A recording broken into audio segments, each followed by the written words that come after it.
এসব নিয়ে বিস্তারিত আলোচনার জন্য স্টুডিওতে যুক্ত হয়েছেন সহকর্মী শফিক মুন্সি। যাচ্ছি তার কাছে। শফিক, আমরা দেখলাম যে এই যে নির্বাচনের আগে নাকি নির্বাচনের দিনে গণভোট হবে, এছাড়াও ঐকমত্য কমিশনের যে সুপারিশ, সবকিছু নিয়ে আসলে মতপার্থক্য এখন চরম পর্যায়ে পৌঁছেছে। যারা স্বাক্ষর করেছেন কোনো দল আবার সেখান থেকে বের হয়ে আসতে চাচ্ছেন। সামগ্রিকভাবে আপনার বিশ্লেষণ কি? রাব্বি, আপনি জানেন যে একাধারে কয়েক মাস পর্যন্ত ঐকমত্য কমিশনে কিন্তু বিভিন্ন রাজনৈতিক দল তারা বসে প্রায় 84টি বিষয়ে সংস্কার প্রস্তাবে তারা নানাভাবেই ঐকমত্যে এসেছে। তো কিন্তু এই ঐকমত্য কমিশনের যে সুপারিশগুলো ছিল প্রধান উপদেষ্টা বরাবর, সেই সুপারিশগুলো সামনে আসার পরপরই কিন্তু রাজনীতির ময়দানে এক প্রকার একটু অস্থিরতা তৈরি হয়েছে। বিশেষ করে এখনকার রাজনীতিতে প্রধান যে দুটি দল বিএনপি এবং জামাত, তাদের মধ্যকার একটা বিরোধ সামনে দেখা দিচ্ছে। আমরা যদি একটু দেখি যে আজ বিএনপির স্থায়ী কমিটির সদস্যদের নিয়ে দলটির মহাসচিব মির্জা ফখরুল ইসলাম আলমগীর তিনি কিন্তু সাংবাদিকদের মুখোমুখি হয়েছিলেন এবং তিনি যে বিষয়টি বলেছেন যে জাতীয় নির্বাচনের দিন হতে হবে গণভোট, তার আগে হলে মানবে না। অন্যদিকে জামায়াত কিন্তু ঠিক এর বিপরীত একটা অবস্থায় গিয়ে বলছে যে না, জাতীয় নির্বাচনের দিনে নয়, আগামী নভেম্বর মাসেই গণভোট তারা আসলে প্রত্যাশা করে। অন্যদিকে বিএনপি মহাসচিব সাংবাদিকদের আজকে জানিয়েছেন যে সই হওয়ার পর অগোচরে সনদ পরিবর্তন কিন্তু ঐকমত্য কমিশনের এক ধরনের প্রতারণা এবং ঐকমত্য কমিশনের সুপারিশকে তিনি জাতির সাথে প্রতারণার সাথেও এক প্রকার উল্লেখ করেছেন। অন্যদিকে আজ বিকেলে জামায়াত একটি জরুরি সংবাদ সম্মেলন ডেকেছিল তাদের কেন্দ্রীয় কার্যালয়ে এবং সেখানে দলটির নায়েবে আমির এবং অন্যতম গুরুত্বপূর্ণ নেতা সৈয়দ আব্দুল্লাহ মোহাম্মদ তাহের দাবি করেছেন যে জনগণ যে প্রত্যাশা নিয়ে আসলে সংস্কারের জন্য গণঅভ্যুত্থান করলো, সেই সংস্কারের একটা প্রথম ধাপ পার হওয়ার মতো একটা অবস্থা। মুন্সি, ঐকমত্য কমিশনের যখন আলাপ চলে তখন কিন্তু নোট অফ ডিসেন্ট ইস্যুটা অনেক বেশি আলোচনায় উঠে এসেছিল, থাকবে কি থাকবে না। সেই ক্ষেত্রে এটি নিয়েও কিন্তু এখন বিএনপি কথা বলছে, কি হচ্ছে এটি নিয়ে?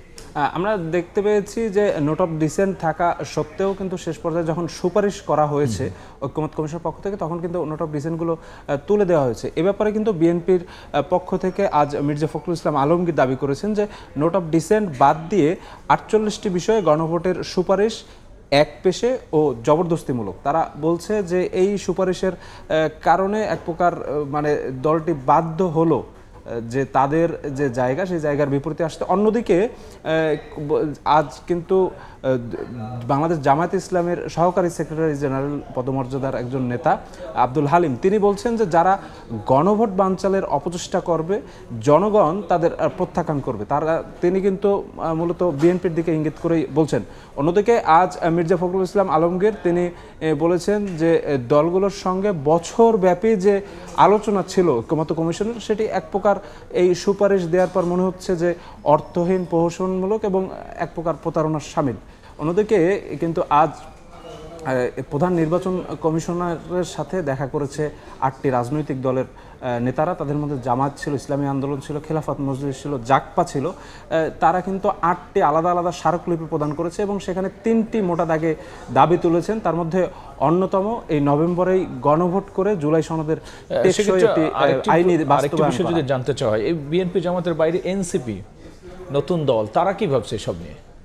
তারা কিন্তু এই দুটি দলের বাইরে থেকে মধ্যম পন্থা আসলে অবলম্বন করছে এবং তারা ঐকমত্য কমিশনের সুপারিশকে এক প্রকার প্রশংসনীয় উদ্যোগ হিসেবে, তারা তো এখনো স্বাক্ষর করেনি না। অন্যদিকে কিন্তু বর্তমান সরকার তারা আসলে এই যে বিভিন্ন রাজনৈতিক দলের যে মতপার্থক্য ঐকমত্য কমিশনের সুপারিশকে ঘিরে, সেই ব্যাপারটিকে তারা একটু উদ্বেগ প্রকাশ করেছেন এবং আজ উপদেষ্টা মণ্ডলীর একটি বৈঠকের পরবর্তীতে আইন উপদেষ্টা ডক্টর আসিফ নজরুল তিনি সাংবাদিকদের মুখোমুখি হয়ে নানা প্রশ্নের জবাব দিয়েছেন। এখন হলো আপনার দুটো ভাগে যদি ভাগ করি, একটা হচ্ছে রাজনৈতিক দল আর একটা হচ্ছে সরকার।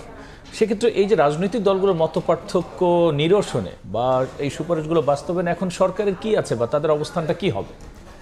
এই যে রাজনৈতিক মতপার্থক্যগুলো আছে ঐকমত্য কমিশনের সুপারিশকে ঘিরে, এর মাঝেই কিন্তু আজ ডক্টর আসিফ নজরুল যিনি বর্তমান সরকারের একজন প্রভাবশালী উপদেষ্টা এবং আইন উপদেষ্টা তিনি কিন্তু সাংবাদিকদের মুখোমুখি হয়েছিলেন এবং তিনি কিছু বিষয় স্পষ্ট করে দিয়েছেন, বিশেষ করে এই জুলাই সনদ বাস্তবায়ন কীভাবে হবে এবং আগামী নির্বাচন নিয়ে সরকারের অবস্থান কী।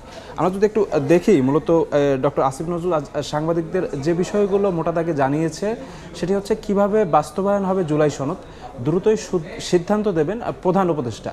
তিনি কিন্তু বলেছেন যে এই জুলাই সনদের বাস্তবায়ন নিয়ে যেহেতু নানা মতবিরোধ তৈরি হয়েছে, এটির চূড়ান্ত যে সিদ্ধান্ত সেটি প্রধান উপদেষ্টাই নেবেন এবং তিনি কিন্তু সবাইকে আস্থা রাখতে বলেছেন তার উপর। যেভাবে গণঅভ্যুত্থান পরবর্তী একটি ভঙ্গুর বাংলাদেশে প্রধান উপদেষ্টার দায়িত্ব নিয়েছিলেন শক্তভাবে, সেভাবেই আসলে এই জুলাই সনদ বাস্তবায়ন তিনি করবেন, তেমনটাই কিন্তু ডক্টর আসিফ নজরুল জানিয়েছেন। তিনি একই সাথে জানিয়েছেন যে জুলাই সনদ নিয়ে রাজনৈতিক দলগুলোর যে তীব্র বিরোধ সেটা কিন্তু হতাশাজনক, কারণ এই সব রাজনৈতিক দল কিন্তু গণঅভ্যুত্থানে এক কাতারে থেকে তারা বিগত সরকারের বিরুদ্ধে দাঁড়িয়েছিল।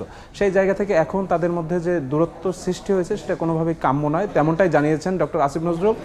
এবং শুধু সরকারের নয়, নির্বাচনী পরিবেশ ঠিক রাখার দায়িত্ব দলগুলোর, তেমনটাই তিনি জানিয়েছেন। এবং একই সাথে তিনি কিন্তু নিশ্চিত করেছেন যে যে যাই বলুক ফেব্রুয়ারির প্রথমার্ধেই কিন্তু জাতীয় নির্বাচন হতে যাচ্ছে। শফিক, অসংখ্য ধন্যবাদ আলোচনায় যুক্ত হওয়ার জন্য। জুলাই সনদ নিয়ে জাতীয় ঐকমত্য কমিশনের সুপারিশ এবং এ নিয়ে রাজনৈতিক দলগুলোর মধ্যে মতপার্থক্য এবং বাস্তবায়ন নিয়ে কী ভাবছে সরকার, এসব বিষয় নিয়ে আলোচনার জন্য স্টুডিওতে যুক্ত হয়েছিলেন সহকর্মী শফিক মুন্সী।